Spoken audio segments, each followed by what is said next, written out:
Harvard Divinity School. Uses and abuses of power in alternative spiritualities. Implications for spiritual care of patients and communities. April 27th, 2023. Hello. There are several works that have been written on sorcery. And if one takes a cursory glance at these works, one discovers that there is a common thread holding them together.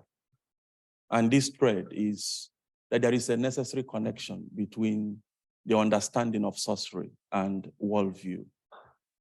And so when we talk about African concept of sorcery, it cannot be understood outside of the worldview of the African people. And when we talk about the worldview of the African people, we mean the lens with which they see their world or they understand the things around them. It is a world that is full of spirits, a world that is majorly spiritual. And J.S.N. Beatty will describe this spiritual world thus. He says that the African world is that which is densely populated with spiritual beings, with spirits and the living dead. While speaking of the realities or the different elements in the African world, Parinda will say that everything in nature is living, or at least pre-living, and that there is no such thing as absolutely dead matter. And so the African worldview is one which is inundated with spirits, and it is also one that is defined by its sense of interconnectedness, complementarity, and relationship. And in this world of relationship, everything is caused by something else. Every effect is a sign that there is a cause. And this is in the DNA of the African people. And that is why when the African is done in the hospital trying to find a cure to a sickness and he's not able to, or when there is a delay in finding a cure, the next thing he does is to go back to the drawing board to find out the cause of what the sickness or the problem might be. And so this paper will be responding to the question, how does sorcery within the African religious perspective constitute an abuse of power? And it is within the context of this cause and effect that we understand better the African concept of sorcery. And the Igwebuike theoretical framework of power will also be employed in order to understand the African concept of sorcery within the context of the abuse of power. The geographical context of this study will be Africa. Now we move to the Igwebuike philosophical framework. First of all, Igwebuike is a combination of three Igbo African words. The first is Igwe, the second is Ike, and the third is Bo. Igwe means number, Ike means power, and Bo means ease. And so put together literally, it means that there is power in number. And when we talk about power in number, it is an ontological horizon going beyond the literal meaning that presents reality as having an interrelated, interconnected, and complementary character of mutual relations. And this is captured in various African proverbs. One says, I am because you are, and since you are, therefore I am. Another says, a bird makes its nest when it uses the feathers of other birds. Another says, a person is a person because of other persons. Another says, a stick in a bundle cannot be broken. Another African proverb says that when we urinate together in the same spot, we produce more foam. Just to speak of the interconnectivity in the African world. And now the Igwebuike theory of power, with which we will be using to evaluate the activities of African sorcerers. It understands power as an instrument for bringing people together, which means that at that point, when power becomes an instrument of dividing people, it becomes an abuse of power. So power becomes an instrument for bringing people together. Power becomes a gift. It becomes a mission. It also becomes a responsibility. It is a gift towards establishing balance in the universe. It is a responsibility towards establishing balance in the universe. And it must be exercised within the context of the consciousness that everything I do as a person has consequences on the person or towards the person who is by my side. And so abuse of power actually begins when a person forgets that the power he has is a gift, and that the power he has is one that must be exercised with the focus of trying to ensure that balance is ensured in nature. And the Igwebuike theory of power will also be used in this evaluation to help us understand how power within the context of the activities of sorcerers is being abused. But first of all, before we begin to evaluate the activities of sorcerers, the next is, what is the structure of the African universe? Because it is within this structure that the sorcerer operates. In this structure of the African universe, we have different forces and powers. And one of these forces or powers is the spirit forces. And the spirit forces, we have God, who is the source of all power. And then we have the divinities, who are the deans of the different departments in the theocratic governance of God. And so you have a divinity who is in charge of the land, a divinity in charge of the air, a divinity in charge of rivers, divinities for different departments in God's creation. Then you have the spirits. And when we talk about spirits, there are two categories of spirits: the benevolent spirits that are considered to be the ancestors, and then the bad spirits that continue to cause havoc within the community of men and women. Then you have the human forces. While God is at the apex of creation, or at the apex of nature, or at the apex of the forces of nature, the human person is at the center. And it is within this context that we understand better the activity of the sorcerer, because the sorcerer is a human person. And being at the center of creation, then he has the capacity to harvest the powers that are beyond him and the powers that are below him to his own advantage. And then we have the animal forces.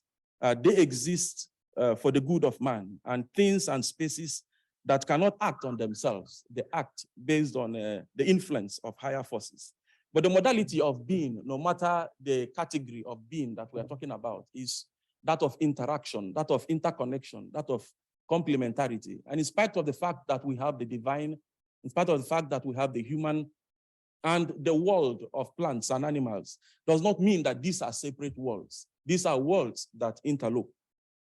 Now, the levels of abuse of power. When we talk about the abuse of power does not take place at the level of the supreme being, because he is the source of power. And every activity of the supreme being actually leads to creating balance in nature. Where power begins to be abused, or the level where we begin to experience the abuse of power, is at the level of the spirits and divinities, because they have will and emotions as well. And also at the level of the human person, who also has will and also has emotions. At the level of plants and animals, abuse of power does not take place, because they actually become what they are moved to become, or based on the actions of the spiritual beings or the actions of men. That's actually what they become at the end of the day. So what do we mean by sorcerers? J.S. Mbiti describes them generally, or will I say sorcery, as that which takes the form of spells, poisoning, other physical injury done secretly by someone to someone else, or his crops or animals. Now, this is different from witchcraft, because sorcery is often confused with witchcraft. In the case of a sorcerer does not need to be initiated into sorcery. A sorcerer only learns from older sorcerers. But in the case of witchcraft, a person needs to be initiated into witchcraft. And sorcery is open to all persons, but witchcraft is not open to all persons. While witchcraft is a religion and a craft, sorcery is just a craft. We also need to make a distinction between sorcery and magic. Within the context of sorcery is entirely negative. But when we talk about magic, we can talk about good magic and bad magic. And this also helps us to understand the responsibility of the sorcerer when it comes to the abuse of power because he has a will to choose between good magic and bad magic as an individual who is involved in that activity. And so while he chooses to promote or to cause death, he will have chosen as well to cause life. While he chooses to cause sickness, he could have chosen to bring about healing. Because while he does that, manipulating the forces of nature, he forgets that just by his side, you have the herbalists, you have the bone letters, you have others who manipulate the same nature for the good of humanity. And I took my time to study, reach out to people, do a survey, 88 persons from the different geopolitical zones of our country, Nigeria, to see their understanding of the impact of sorcery among the different communities. And I did that from the south, the west, the north, and the eastern part of Nigeria. And the different perspectives that came back to me shows that sorcery is entirely negative. And it has bad impact or negative impact on individuals and on the community. And the impact which it has, which leads us to an understanding of it as an abuse of power, is that it leads to distrust. At the end of the day, it brings about distrust among friends, distrust among family members, and distrust among colleagues. It brings about misfortune in terms of sickness, in terms of death, and in terms of violence. It brings about fear, fear of telling the truth, fear of traveling home for festivals, fear of associating with others. And in terms of familyhood, it brings about suspecting members of the family, distancing oneself from family, and avoiding family gatherings. In relation to human rights, it impedes freedom of expression, impedes freedom of choosing where to live, and impedes freedom of association. And in terms of development, those who are progressing are always the targets of sorcerers. And people are afraid to invest to avoid being noticed and targeted. People are also afraid to help others because what they use to help others is now used against them. I visited a sorcerer and I tried to gain from him the materials that they use. And the materials that they use is mirror and water. And when they begin to invoke powers, if they want to see a person, they want to see Dan, while he's here in America, back in Africa, they see him in the water or in the mirror. See him clearly. And they also use knife and sword. If they are not happy with the person, they can use the knife or the sword to injure the person. And while the person is here in America, he just falls on the street. And there are other explanations for why he has fallen. But at the end of the day, these are mystical powers that can be harvested and used for something positive. But the sorcerer decides to use it negatively, and that is why we consider it as an abuse of power. They use dogs and cats. They use the dog and cat to attack a person that they do not like. They also use goats and ram to go into a person's farm and destroy the farm of the person. And they use pin and hair, and they shoot that into the body of persons. And the person keeps going to hospital, and nobody finds out what is wrong with the person. But in traditional societies where they are aware of it, when they take the person to the dibia or the person who is into herbalism, they find a way of removing it, and you see it coming out from the body of the person. They can also lock up a person in a bottle. And when you lock the person up in a bottle, they throw the bottle away, and the person's destiny is completely locked up. The person makes effort and he doesn't progress. He comes to school, he was very intelligent, and then he does his studies and he's not moving anywhere. A man who has been progressing begins to go down. They also use beads. This used mainly by women, and they use it to seduce men. And they also use cream. In these days of kidnapping in some places, they just rub the cream on their mouth, and when they talk to you, you begin to follow the person. It sounds like a movie, but this is real. These are powers operating. And some use perfume. You love a lady and she's not ready to follow you. You just put the perfume, and once she perceives it, she follows you. These are realities happening. And some use ring. And the ring is, if we are negotiating, and it is difficult to actually reach, we are not finding it difficult to reach a consensus. If I wear the ring and I shake you, at the end of the day, you accept everything that I've said. The negotiation becomes easier. You know, you abuse the will of the person at the end of the day. And then padlocks, you can lock the padlock, throw it into the sea, and the destiny of the person is locked up. And they have other things like taking away people's clothes or pants. And in the case of a woman, they pick the pants. You see the person cannot give birth again. And those who make blood money have a way of using the same thing to make money. But the outcome of the responses of the respondents as regards the consequences of the activities of sorcerers shows that it leads to distrust, it leads to misfortune, it leads to fear, it leads to the destruction of familyhood. It undermines human rights. It brings about underdevelopment.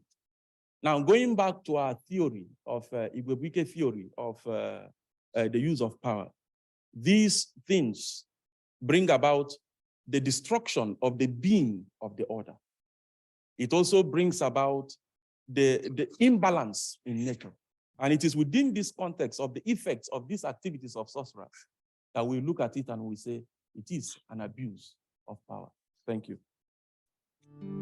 Sponsored by the Program for the Evolution of Spirituality. Copyright 2023, President and Fellows of Harvard College.